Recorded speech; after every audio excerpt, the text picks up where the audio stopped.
Welcome, everybody, to another blog of the series of the Purpose Playbook.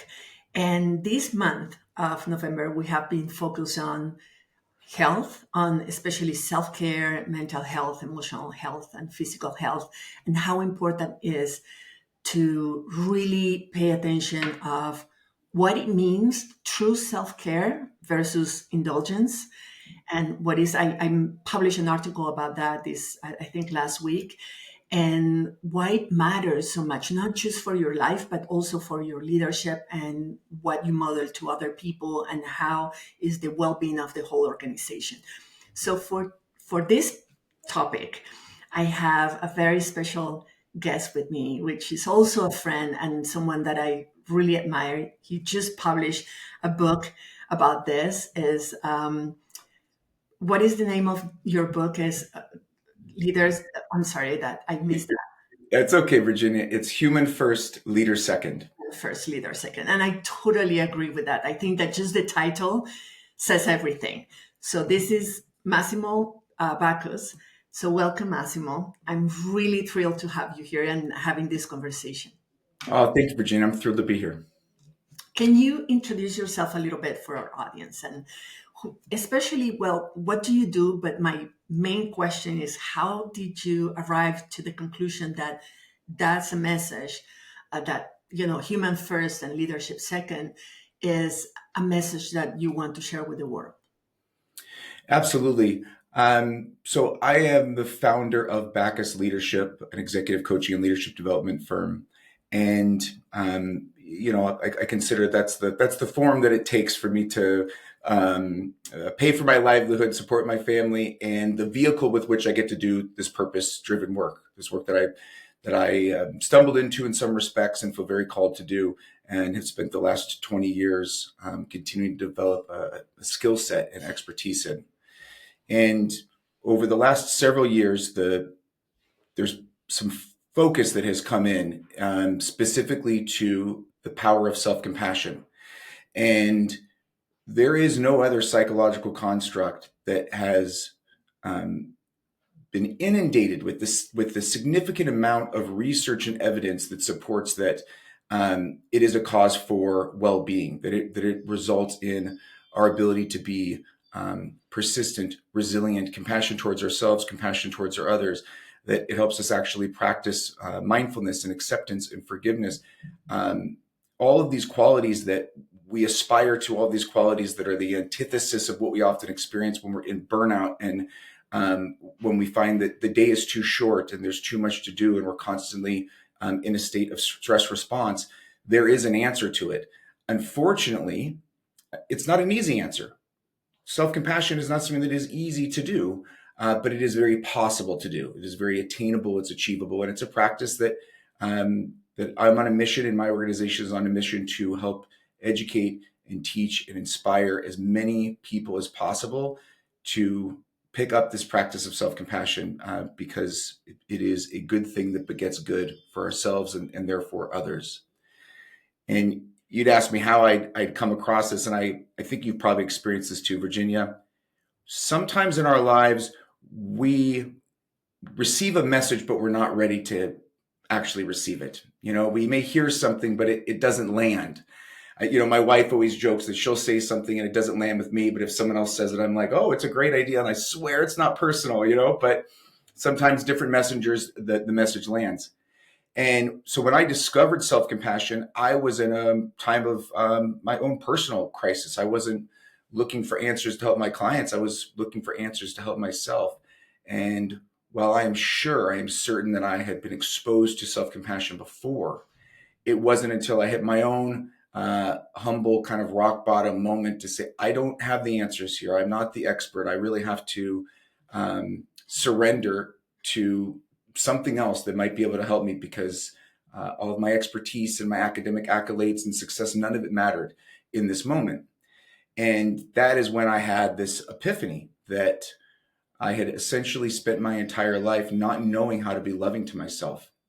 And so much so that before I had this epiphany, if someone had said that to me, I would have laughed at them. I'm like, what do you mean, like, epiphany to love yourself? That sounds absurd. I'm tough. I work hard. I don't need this. That sounds soft and not necessary. But once I did have that epiphany, I realized that the absence of being able to do that is a relentless self criticism, a relentless judgment of myself, which leads to a judgment of others, which leads to senseless social comparison of others and yourself, and a pretty joyless life, even if you're continuing to achieve and accomplish these things that we dream of doing. And I think everybody knows the feeling of having a dream, wanting something in their life, and then when they get it, it's just not as sweet and as delicious as they thought it was going to be. And we're robbing ourselves of those opportunities because we don't have the capacity to allow ourselves to actually enjoy it. And I think part of it is we haven't really educated ourselves on how to do it. And so when I was given the gift of this epiphany, and that's what it felt like, I also took up a responsibility that I need to share this with as many people as possible, as an invitation, not a mandate. And my book is an invitation, and it's not written by someone who's the expert guru from the high mountain that says, "Do as I say, not as I do." But as Dan Harris says, this is written from the fetal position, and I'm saying I'm a human too, and I'm full of flaws, and I'm messy, and I make mistakes, and I happen to find something in it, and in doing all the research that I've done and the 2 decades of research that's been spearheaded by Kristen Neff and Chris Germer and several others, it just continues to reinforce the value of this practice. And my dream, Virginia, is that it becomes the buzz du jour of the next decade. We've been through empathy, we've been through vulnerability, we've talked about these things. I would argue that, no disrespect to any of the thought leaders that have brought them to the forefront, they're insufficient. And I don't think that self compassion is insufficient.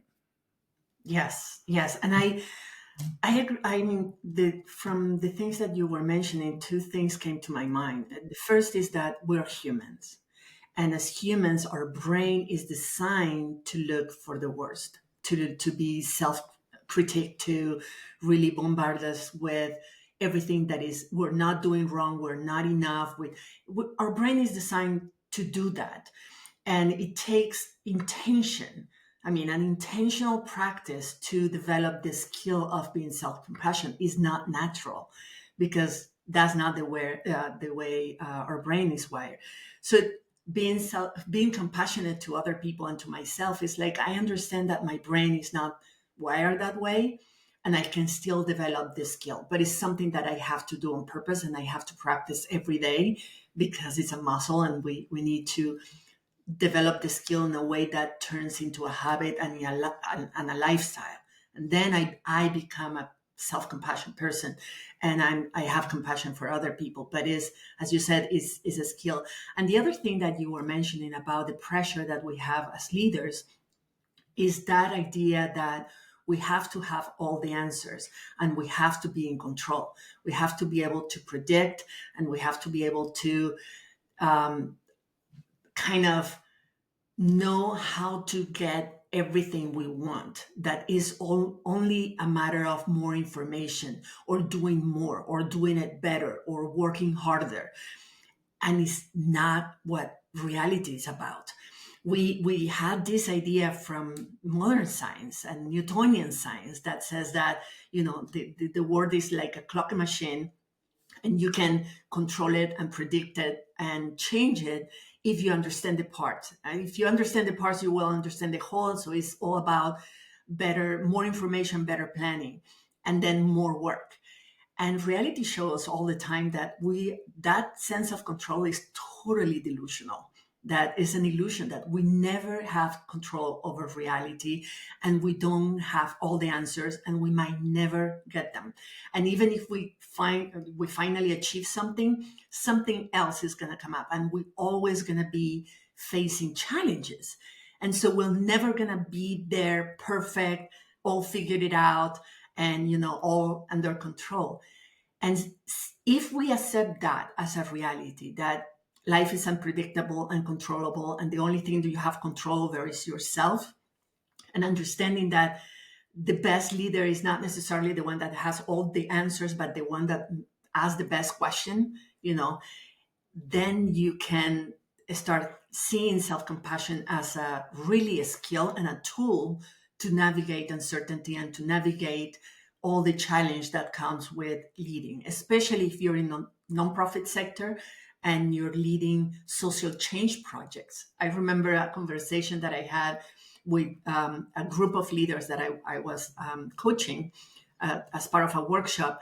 And I said, and they were women leaders, and I said, it's interesting because if a doctor or anybody, when you're pregnant and you're like, let's say 3 months pregnant, ask you to give me a log frame, like a prediction for the next 20 years of how you're going to raise your child, and what that child is going to become and how it's going to behave. And, if you do this, then this will happen. And the child is going to behave this way. And then it's going to go to this career and is going to be successful in that way.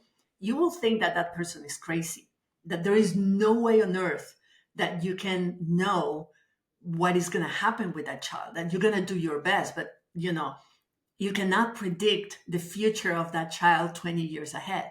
For nonprofit, we are requested to actually predict the future of a whole society or a whole community. We cannot do it for one child, for our own child, but we're expected to know and be in control and make promises and commitments of, this is what's going to happen if I do this way. So no wonder the pressure when things are start happening in a way that is not the way you plan it, to think that the problem is you, that you didn't plan well enough, that you didn't have all the answers in advance. And it's a lot of pressure to have. So it's obviously we get in that delusional way of thinking, we face a lot of stress and a lot of burnout and a lot of just, it drains us because we're trying to achieve something that is not possible, that as human we're not designed to be able to do. So is in that sense of compassion is also a way of not only leading, but also deal with uncertainty and the unpredictability of human life. Do you agree? You just shared, I mean, there's so much wisdom in what you just shared, Virginia. And yes, I agree um, emphatically with this idea that if we are attached to um, an outcome that's out of our control, if we are attached to controlling things that are outside of our control, that is Sisyphean, that will result in frustration and burnout. Um, and in the off chance, there might be times where it works out, right? And we sometimes can get the false impression that we can control the things that are out of our control. Um, and I consider those things to be luck and fortune and benefits. And we need to recognize those things. The number of people that got into crypto at the right time and made some good money, and then all of a sudden they were crypto experts, that's a pretty false notion. I think that they should be quite careful, because were they lucky, or did they see something that others didn't see? And that's really ultimately for them to know, but it is a risky endeavor to believe that we control things that are largely out of our control. And what is in our control is what we commit to and what we sacrifice and what we give in the pursuit of the goal that we commit to. Yes. And so for nonprofits to think about being beholden to an outcome that they can't control, what can they control? When I wrote this book, it was an incredibly humbling experience, because I realized that all of the things that I wanted as a result were entirely out of my control. I could control how much effort I put into it, how much research I did, how well it was written, but I couldn't control whether the reader thought it was any good. I couldn't control whether the reader would say, this book is so good that I'm going to go refer it to a friend, or I'm going to buy 20 copies and give them away, for the holidays. That's out of my control. I can suggest that maybe, but recognizing that everything that happens after I'm done producing what I can produce, the art is complete, and the rest of it is up to the subjectivity of others, was a really hard thing to accept, Yeah. because I had to let go of the promise that I had hoped that any of this would be what it would be. And yet it was also liberating. And I remember the day before the book came out, somebody asked me, "You must be so excited. How, you must be so proud." And I said, "I feel like I'm proud of accomplishing. I finished a big project, and that feels good. But I couldn't tell you right now if the book I wrote is any good. I can Mm. tell you how hard I worked. I can tell you what I invested, my time, money, blood, sweat, tears. I mean, I gave my all to it. But whether or not someone who's going to read it is going to, you know, be positively impacted, Mm. I can't say. I won't know until I get the feedback. And that's in the future, and that hasn't happened yet. Yes. And that's a healthy reminder about all sorts of things in life, that let's focus on the things that we control and let go of the things that we can't. Because holding on to those things that we can't control, that's full of guilt, shame, regret, doubt, fear. And it makes sense because we don't control it. Yes. What in your process of sharing this message and spreading this message, what kind of objections or resistance have you found from, the people that you work with, or that your community? Because the idea of self-compassion sounds good. Sounds good, like, yeah, everybody should, but me. I mean, I can't, or I shouldn't, or there is something that our mind creates to object that what it takes actually to accept, to embrace self-compassion means that we have to let go other beliefs about ourselves and about life and about many other things. So that creates some kind of cognitive dissonance somehow. So what are some of the let's say resistance that you have faced from other people? You know, the resistance from other people is a disbelief that this wouldn't be a sign of weakness. That I hear so often that, excuse me, that especially the senior executives that I work with, that if they're no longer hard on themselves, hard on other people, no longer rigid or disconnected, or pushing themselves to the point of burnout, and then not complaining about the fact that their health is sacrificing or that their family is sacrificing because they just need to dig deep and work harder, that would be a sign of weakness, that they would lose their edge. And I get that. I was one of those people too. Like, on the surface, that makes a lot of sense. Being kind to yourself, that seems like a sign of weakness. And there's reasons for people to believe that. And I think part of it is, as well intentioned as they are, typically the messengers of this type of work are people that are not speaking the language of those that are most resistant. They're people that speak about it in a spiritual sense. It's the gurus and the meditation instructors that speak in soft tones, and yeah, yeah. How's that now? How are you feeling now? And that's alarming to some people. That's not comfortable. That's too far. Maybe someday they'll get there, but it's not an invitation. And I spent years working with my clients on self compassion, but I never told them that's what we were doing. I only told them when they asked me. And they would ask me after we did a number of different exercises, whether it be in leadership programs or in the coaching that I did, or they would ask me because they learned about me and they wanted to know, how do you see the world that you see the world? How is it that you've overcome the challenges that you've overcome? Because they saw me modeling it. And when they asked, now that's a great time to answer the call because their guard is down. And when I tell them this is self-compassion, they lean in, they want to know more because they've already overcome the disbelief they have that it's going to make them weak, because they're asking, because they're going, things have actually gotten a lot better. I'm noticing that I'm not so critical of myself and other people, and it hasn't made me a lower performer. In fact, performance is up. My relationships are better. I'm sleeping better. My marriage is better. All these other parts of my life are improved. How could this be? What sort of what magic is this, right?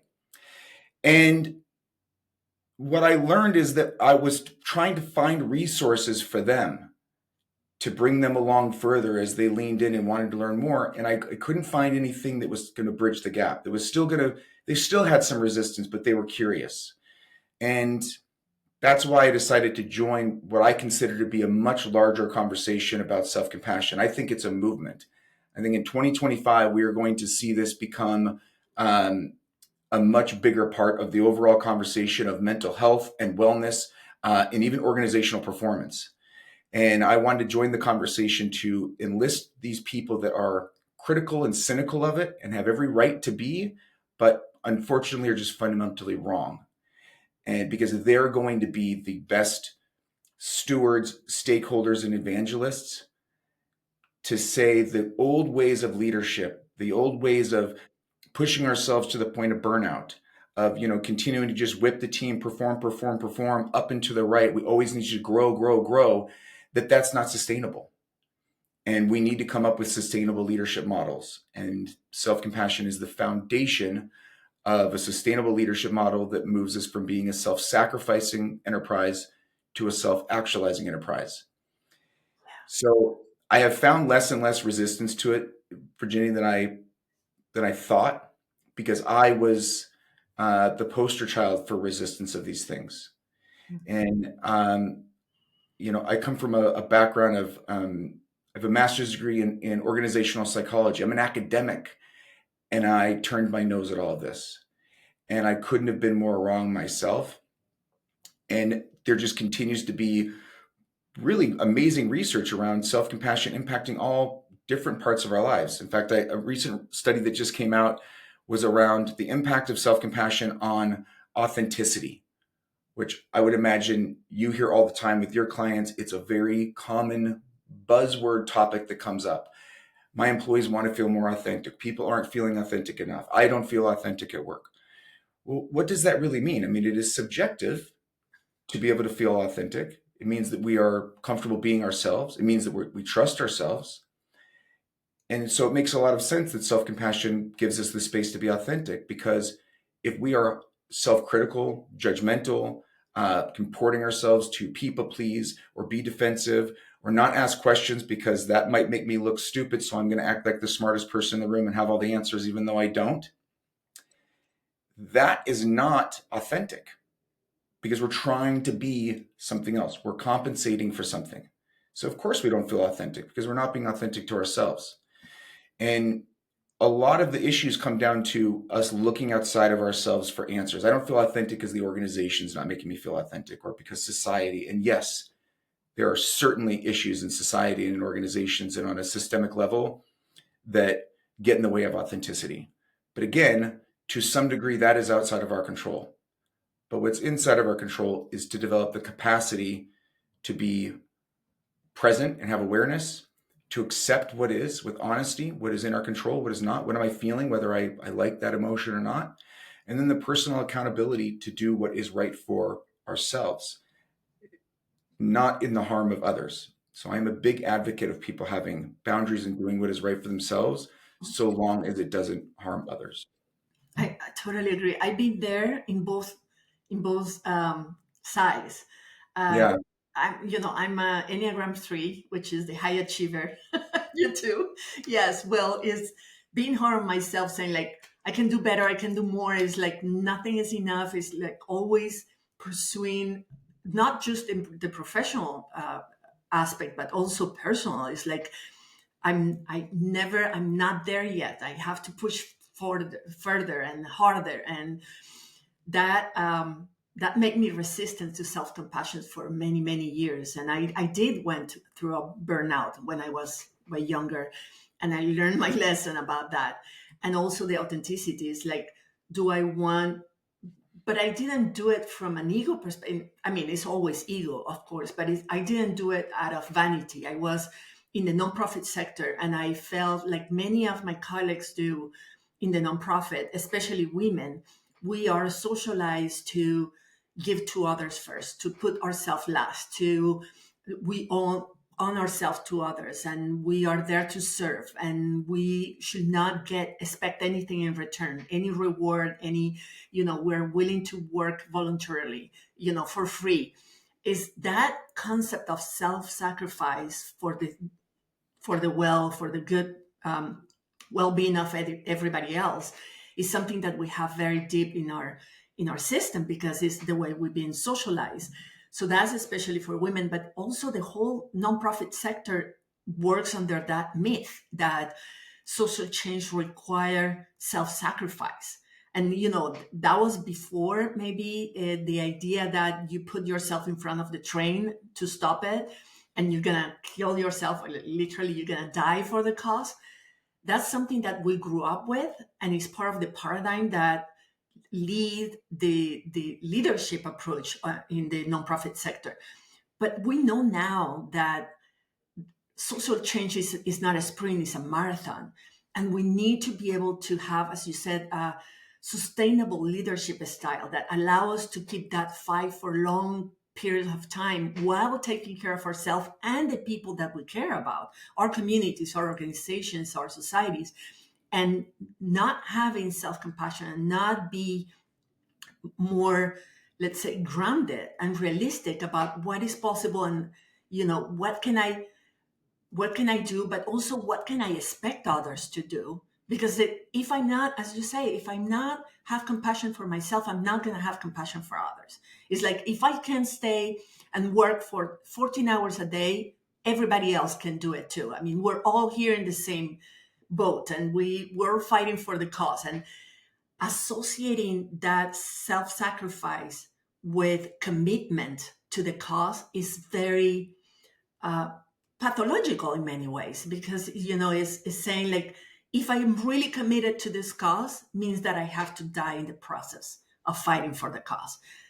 That doesn't make sense, but it's part of the paradigm that we are experiencing in the nonprofit sector. So just, I would like you to mention something about that. It's like, how you explain the difference between working on self-compassion and being selfish, or being self-centered, or not caring enough about others. Yeah. We sacrifice every day, all the time. We Hmm. make choices, and when we make a choice, we sacrifice one thing over another. And I think sacrifice can be a bit of a loaded term, but there are trade-offs to every choice that we make. If I travel to do a keynote or a workshop with a client, I'm sacrificing time with my family. I have a 10-year-old son. I'm sacrificing time not with him. If I turn down that work, I'm sacrificing not being able to have that positive impact. I'm sacrificing the income that would come from that. We're making sacrifices all the time. So the question is, what are the things that we are not willing to sacrifice in the pursuit of what it is we aspire most, that we care about most, the cause that maybe we're willing to die for? But on second thought, if I die for my cause, then I'm no longer there to support it. And the causes that we care for need good leadership. They need us to be there. Okay, well, if they need good leadership, what kind of leaders do they need? They need leaders that have their mental health. They need leaders that are able to be present. They need leaders that are able to think critically. They need leaders that are patient, that are kind, compassionate, empathetic, visionary, disciplined, educated, so on and so forth. And so we can't sacrifice those parts of ourselves in service of the mission. And what happens is it becomes unintentional. And I like to use this metaphor, Virginia, because I fall into this trap as well. But if you think about eating Cheetos, you ever eat Cheetos or any sort of like salty sort of chip or something, popcorn at the movie theater, it's mindless. We end up eating way more than we want. Yeah. And we maybe are enjoying it, but we're not really quite clear. And to me, there's no nutrients to that. There's no value to that. Not really. And it's mindless. It's not intentional. And that's what we are always striving for when we look for self-esteem or things that give us self-esteem, whether it's likes on our Instagram or likes on LinkedIn or the number of views or the compliments or the good job or the awards, all these things. They might be nice to have, but to need them puts us in a place where we're just eating mindlessly. Whereas self-compassion actually gives us nutrient-dense food. It's like eating a salad that's full of like green leafy vegetables and there's protein in it. It's going to sustain you energetically and it's got fiber and everything you need. And so when you have that, you don't need to eat that junk food. Yeah. And maybe you'll have some, but you're not going to eat it mindlessly because you're actually full and you're coming from a place of being full. And so when we sacrifice ourselves to the point that we are depleted and therefore mindlessly pursuing something and sacrificing ourselves, we've gone too far. And for each person, that boundary is a little bit different. But we do know the difference about when we're mindlessly pursuing something versus when we know we feel whole. We feel like we can maybe even see the finish line, but we know that it's out there on the distance, past the horizon, but we feel strong enough that we're going to continue to pursue that. And there is nothing more inspiring to the people that we lead than a leader that is grounded, that is strong, that is whole, Yeah. that sees the horizon with clarity and has enough in the tank to give to others when they don't have it. Yes. And I will add to that that as we are starting at an era where we understand more the complexity of systems and how they work and the organization, we start seeing organizations more like a forest and less like a machine. Yeah. And in that way, leaders start to understand that not only they cannot do it all, but it's not convenient, effective, or efficient. That they have to rely, they really have to tap into the collective intelligence and creativity of the whole system to solve the kind of complex problems that we're facing now. And I assume that self-compassion, at least it's been my experience, comes with a level of acceptance of my own limitations that are not necessarily a bad thing. It's just accepting that I'm human and I'm limited as individual, and also develop that sense of humbleness that even if I could have the answers, maybe the system has a better answer than me. Maybe my whole community, my if I engage with my whole organization, everybody involved, start thinking, we're gonna come up with better solutions. And that is not a sign of weakness, but a sign of strength as a leader, especially in these times that are so complex. Our brain can manage and grab so much complexity. There is a limit to that. So being humble and having being able to manage your ego in a way that says not having all the answers, not doing everything myself, doesn't mean that I'm not a good leader. It means that I'm the best leader that I can be because I'm getting engaging everybody else into this into finding understanding the problem better and finding a better solution. So I guess that's Yeah. also is not being selfish, it's actually being the best leader you can be. Yeah. And it's also more efficient and effective to strive to be the best or the smartest or the most talented or the most knowledgeable or the most powerful, the most influential is a lot of pressure to put on oneself. To be the best is really inefficient because it's not sustainable. It's not natural, right? That is a machine like mentality. Um, but to be your best, now that is something that we can always strive for. And when you let go of that responsibility of having to be the best at whatever that is, the energy that you get back because you're no longer spending it on this, again, this Sisyphean thing that you are not going to achieve, not sustainably, it allows you to let go of the need to hold on to something that you think you have control over that you don't. And therefore, you can listen to other people. You can enlist others. You can say, in order for me to be my best, I want to listen to the people. I want to ask questions. I want to learn more. I want to humble myself and realize who is better than me in certain areas and how can I learn from them Yeah. in service of me being my best for the cause that I care about, for the greater good. So much of um, this comes down to fear that if I'm not the best, then I'm the worst. Yeah. If I'm not the most talented, then I'm not enough. It's a very binary thinking, very black and white. And that's not natural either. There's not black and white in nature. Everything is a cycle. There are systems. They're complex, as you know far better than I do, Virginia. And there's room for everybody. Like if you think about, you look at a forest, like that system allows space for all the different, the levels of the forest, the different plant life, the different wildlife that exist within the forest. It's a natural ecosystem.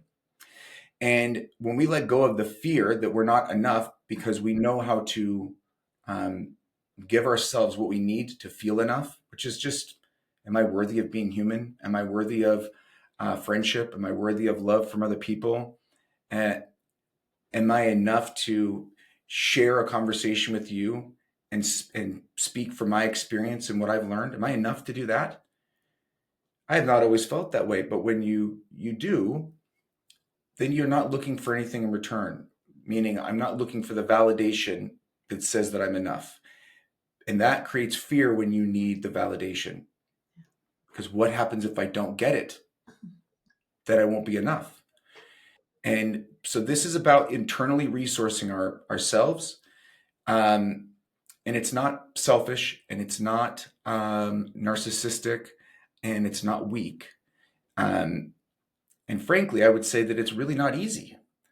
And so for those that, pride themselves on, doing things that are hard, I would encourage you to try self-compassion as a practice. It's hard, and there's no finish line. You'll never be done with it. Yeah. Like the social causes that we all care about, in our lifetime will never be done.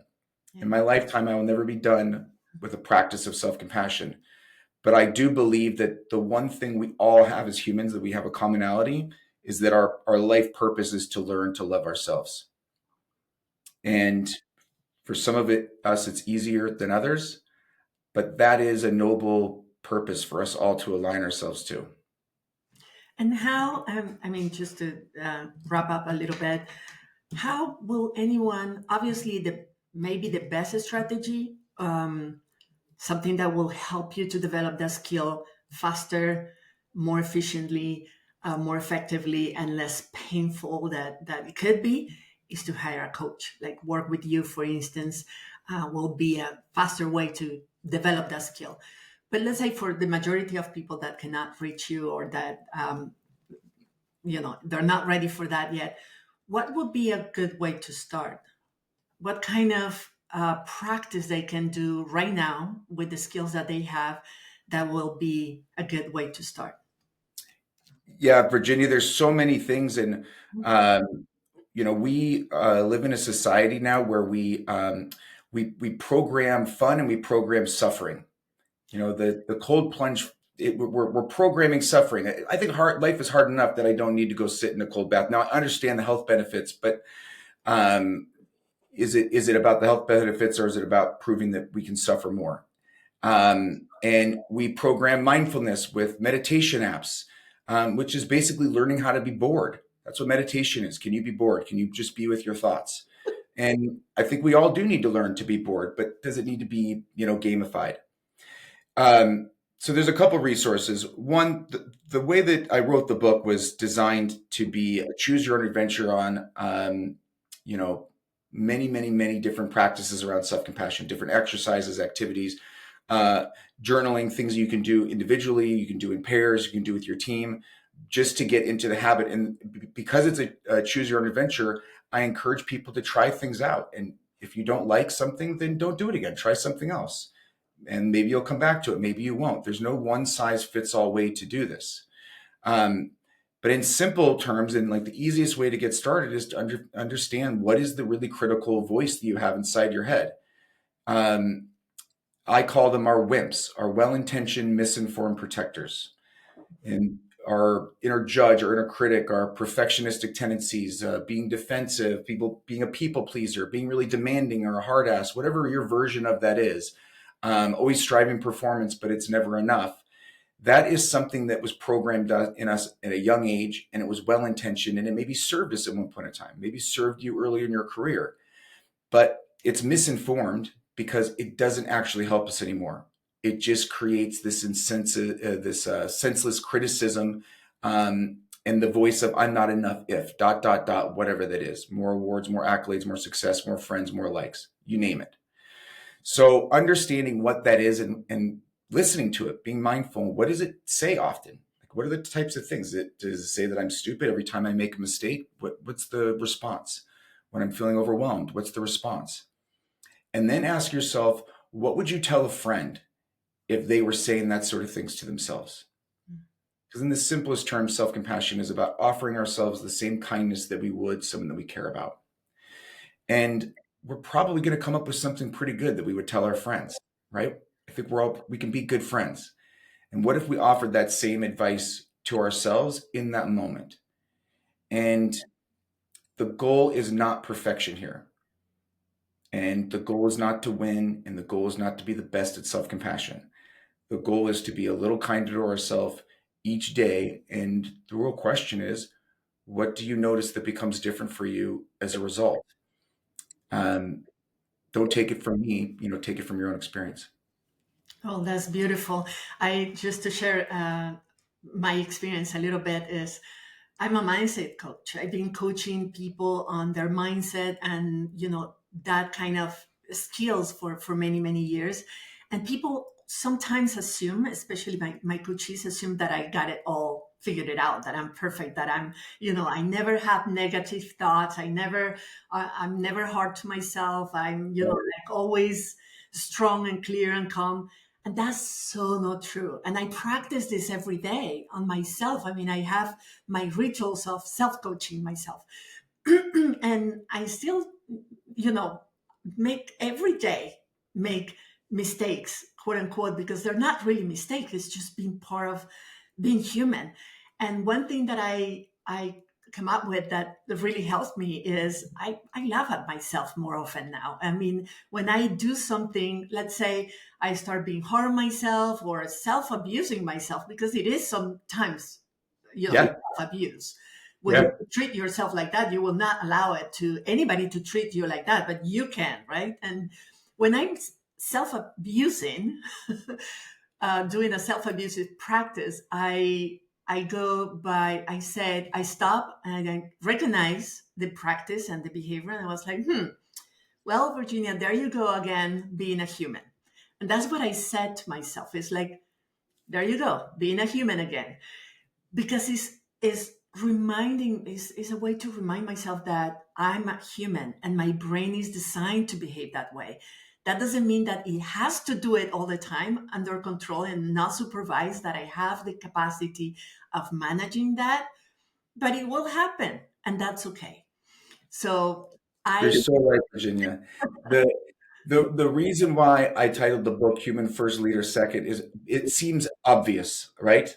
yeah, Um, Sometimes the things that are most obvious need to be made more clear. And the one thing that we don't get to choose to be is human. yes, We don't get to choose it. It just is. And that's defined by messiness and, being flawed and imperfect and impermanence and beauty and joy and, everything, right? And leaders defined by perfection and performance and success and change and all these wonderful things too. But leadership is a choice. Being human is not.